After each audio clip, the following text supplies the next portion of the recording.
Viral सत्य report नंतर एक बातमी आता मुंबईतून। महानगरपालिका मुख्यालय आणि छत्रपती शिवाजी महाराज रेल्वे स्थानक या अतिसंवेदनशील परिसरात संशयास्पद ड्रोन सदृश वस्तू आढळल्याने खळबळ उडालेली आहे। सुरक्षिततेच्या दृष्टीने हा परिसर नो फ्लाय झोन असताना ड्रोन दिसल्याने परिसरात भीतीचे वातावरण निर्माण झाले।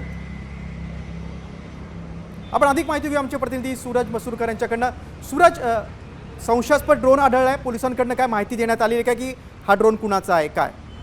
गिरीश, अद्याप तरी हा नेमकी जी ड्रोन सदृश्य वस्तू जी आहे ती नेमकी काय आहे, कारण ही जी वस्तू आहे ती महापालिकेच्या मुख्यालयावरती तसेच आपलं जे रेल्वे मुख्यालय आहे म्हणजे सीएसटी रेल्वे स्थानक आहे त्याच्या मुख्यालयावरती देखील 2-3 वेळा या ड्रोनने जे आहेत या ड्रोन सदृश्य वस्तू ज्या आहेत त्याने घेता घातलेल्या आहेत।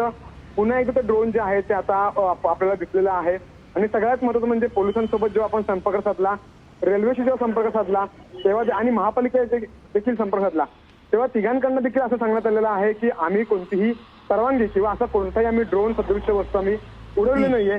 मात्र आता यामध्ये नेमकं काय स्पष्टता येते, नक्कीच पोलिसांच्या चौकशीत काय समोर येते सूरज ते बघणं खूप महत्त्वाचं आहे।